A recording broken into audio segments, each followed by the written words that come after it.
qurban payı necə bölünməlidir? Bilirsiniz, qurban payı dəlil yoxdur necə bölünsün. Yəni Quran sünnədən.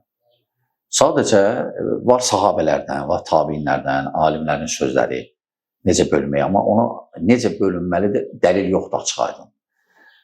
Məsələn, bəzi alimlər deyir, bəzi sahabələrdən də 3 hissəyə bölünür. Bir hissəsini özünə, bir hissəsini qohum-qonşuya, bir hissəsini məsələn kasıblara. Və ya necə rahat, neçə pay olmalıdır, o barədə bir şey yoxdur, dəqiq.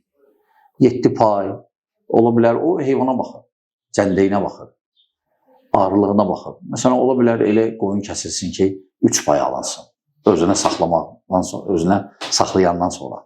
Və ya məsələn, ola bilər 5 pay olsun, ola bilər 8 pay olsun, 15 pay olsun. Sadəcə insan özü bunu tənzimləsin. Kəssin heyvanın, bir hissəsini özünü götürsün, bir hissəsini də, qalan hissəsini paylar eləsin, istəsə. Paylasın ehtiyaclı adamlara. Vəssalam. Amma deyək ki, neçə yerəsə bölünməli, onlarda dəlil yoxdur. Bəli. Qurban kəsərkən nə deyilməlidir? Elhamdülillah. Qurban kəsərkən nə deyilməlidir? Əsas niyyətdir.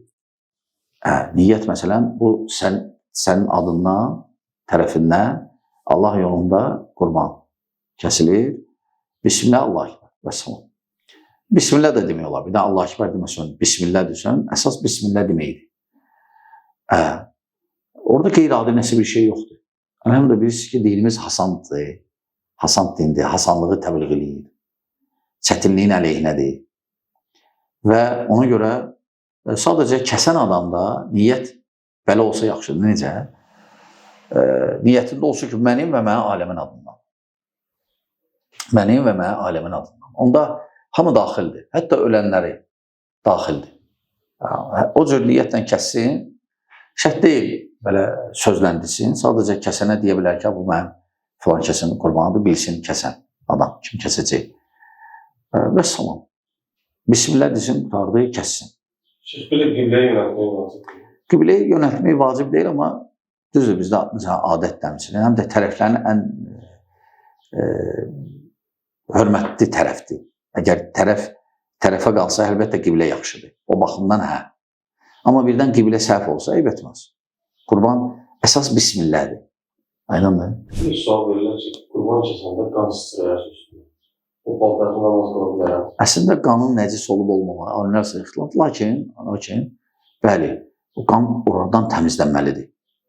Qan təmizlənməlidir bacardıqca. Düzdür, məsələn, tutaq ki, biri deyə bilər ki, o vaxt döyüşlər idi, yaralılar var idi. Onlar onda necə namaz qılırdılar? Yox, başqa hal, o bilirsiniz vəziyyətə uyğun. Amma məsələn, normal bir vəziyyətdir, yaxşı bir vəziyyətdir. Qan sıçrayıb, oranı yuq. O yeri suna, sil və s. Ləkəsi qalsa eyb etməz. Namazı qıla bilərsən. Bəli. Şeyx, bir də qurban kəsmək üçün bayramdan əlavə 3 gün vaxt var. Həmin o 3 günün birinci və yaxud 3-cü gün və bayram günü kesilmək fəzilət baxımından fərqi var. Bilirsiniz, elhamdülillah, Qurban bayramı orucluq bayramından biraz fərqlidir. Orucluq bayramı bir gündür. Amma Qurban bayramı bir gündən əlavə 3 gündə davam deyir. Ona deyirlər təşrik günləri. Təşrik günləri. Yəni Zilhiccənin 10-u bayramdırsa, 11-i, 12-si, 13-i məğrib namazından davam deyir. Qaldı ki, qurban kəsməyi. Qurban kəsməyi, bəli, bu bayramdan əlavə bu 3 gün ərzində kəsə bilərsən. O fəzilət baxımından qurban sayılır. Ola bilər fəzilət baxımından fikir ayrılığı olsun alimlərdə. Amma belə qurban sayılır. Yəni qurban bayramının qurbanı sayılır. Bəli, bu 3 gün bayramdan əlavə 3 gün ərzində kəsə bilərsən. İndi bizdə bu Zilhiccənin 10-u, 11-i, 12-si, 13-üdür. Bu xristian tarixi ilə 6-sını düşür. 6-sını düşür. Deməli 6-sı, 7-si, 8-i, 9-unacan məğribəcan, axşam namazınacan qurban kəsilə bilər bu bayramla əlaqəli və həmçinin də o zikirlər əsasən də namazdan sonra və ümumən o zikirlər əsasən nə zikirdir? Allahu Ekber, Allahu Ekber, La ilahe illallah, Vallahu Ekber, Allahu Ekber və lillahil hamd. Bu zikri çox eləmək bu günlərdə. Və təşrik günləridir ona görə, bəli. Bir də çox sual verirlər ki, qurban kəsərkən edilən xətalar? Elhamdülillah, qurban kəsərkən edilən xətalar artıq şeylərmi? Məsələn, tutaq ki, Bismillahdən əlavə nələrsə oxumaq yenə. Bu gəlmir bu barədə bir şey. Bu bidətdir. Həmçinin məsələn götürüb, mən Bağdadlı deyəsən Hindistandan gəlib. Götürüb məsələn qanı çəkirlər belə. Elə bil ki, Hindistandır. Və ya məsələn cürbəcür fikirlər var ki, gör ki, onun sümüyü sınmamalıdır heyvanın. Yoxsa onda necə bunu çıxardaq, bunu necə yeyək? Onda yeməyək də qoyaq, sərgi kimi qalsın servantda. Yox, sındırmaq olar. Sonra məsələn səhv fikirlərdən fikirləşirlər ki, məsələn bunu kabab zad eləmək olmaz ki, müqəddəsdir. Yox, kabab eləyə bilərsən. Həmçinin səhv fikirlərdən məsələn deyirlər ki, qurbanın ətinin, sümüklərin gəlib bastırasan. Nəsə o, məsələn, müqəddəsdir belə. Yoxdur. Və ya məsələn, heyvana vermək olmaz. Yox, əlbəttə, heyvana vermək olar. İtdir, pişikdir, o sümükləri verə bilərsən heyvanlara. Tullamaqdansa elə heyvanlara ver. Bu tərəfdən də savab qazanır. Çünki heyvana baxmaq savabdır. Bu bəzi nə yadımda qalan da ola bilər, bəzi səhvlər də yenə çoxdur. Amma əsasən indi bizim gördüyümüz budur, bildiyimiz, müşahidə etdiyimiz səhvlər, bəli. Həmçinin qurbanlıq heyvanı alarkən bəziləri alıb kəsib, sonraki əti hesablayıb pulunu verirlər. Bu necə şəriətə uyğundur? Əslində, əlhamdülillah, bilirsiniz, bəziləri gəlir qəssabın yanına, deyir, mən qurban istəyirəm. Qəssab deyir, yaxşı, gəl kəsək. Artıq qurban kəsildi. O sənin qurbanın deyil. Çünki nə üçün? Alış-veriş eləməmsən və sənin artıq hələ mülküvə keçməyib o. O sənin deyil. O onundur hələlik qəssabın. O qurban yazılır qəssab üçün. Və kəsəndən sonra ölçür, neçə kilodursa onun pulunu verir. Onda ticari danışıq bitir. Pulu verəndən sonra. Onda keçir ət sənin mülküvə. Hələ tüsələ gedələ ət aldı dükandan, 5-10 kilo. Yox. Heyvan dirikən artıq sən onun qiymətini danış. Ne üçün? Keçsin sənin mülküvə. Sənin mülküvə, ondan sonra bu sənin olacaq bu heyvan. Ondan sonra kəsəcək bu heyvan. Amma dirikən çəkə bilərsən. Çünki, məsələn, heyvan tutaq ki, 40 kilodursa diri çəksin. O gələcək 20 kilo, qoy gəlsin 19 yarım. Olur məhz 40 kilo gəlsin, 15 kilo olsun.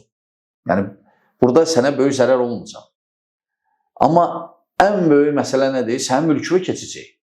Qurban sənə aid olacaq onda. Aydındır, dirikən eyb etməz.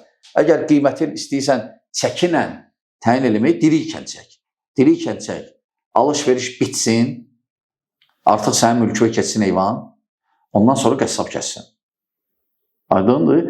Amma indi sual verirlər ki, bundan sonra sual verə bilərlər ki, yaxşı, onda ümumiyyətlə qurbanın ətini çəkmək olar. Çəkə bilərsən. Məsələn, sonra bilmək üçün neçə kilodur, özün bilərsən. Artıq sənin mülkündədir o. Çək və ya məsələn, tutaq ki, çəkib istəyirsən, məsələn, 20 biləsən, neçə kilodur, onun yarısını özün üçün saxlamaq, məsələn, 2 kilo eləmək üçün, 3 kilo eləmək üçün. Çəkə bilərsən, bu cür problem deyil. Aynındır. Həmçinin bəzi qəssablar bir qoyun kəsirlər və onu qurbanlıq ət kimi satırlar kilo. Və bilməyən cəmaət da bunu alır. O ətdir, o qurbanlıq deyil ki, o ət. Sayılmır. O ət alır. Bəli.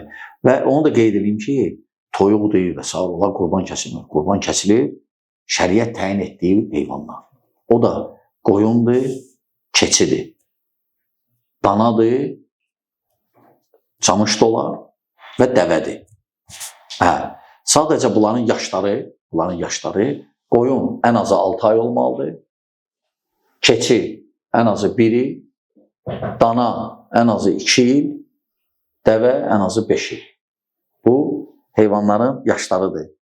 Camış da həmçinin dana kimidir, 2 illik olmalıdır. İşlər olmamış. Bu da mühüm məsələdir. Çox vaxt qurban məsələlərində, yəni cəmaət bilmir dəqiq.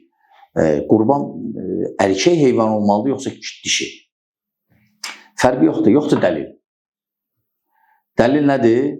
Dəlil odur ki, dəlil yoxdur. Dişi dolar kəsmək. Yəni şərt deyil ki, hər şey olsun. Aydındır?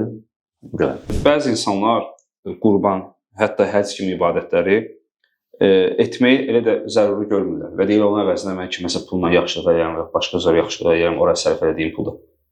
Belə düşüncə ilə. Bu səhv düşüncədir. Yəni pulu olan hamısı qurban məyər həmişə qurban kəsir yox. Qurban ildə bir dəfədir. Qurban ildə bir dəfədir. Amma o birisi günlər yardım elədir. O sadəcə bunu bilirsiniz kim deyir? Bunu İslam əhkamlarına məlumatı olmayan adam deyir. Ne üçün? Çünki İslam onları hamısını tənzimləyib.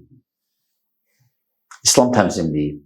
Həm ət baxımından, həm maliyyə baxımından. Məsələn, qurbanda ətdir, aydındır. Amma başqa vaxtda nə qədər məsələlər var. Məsələn, zəkat.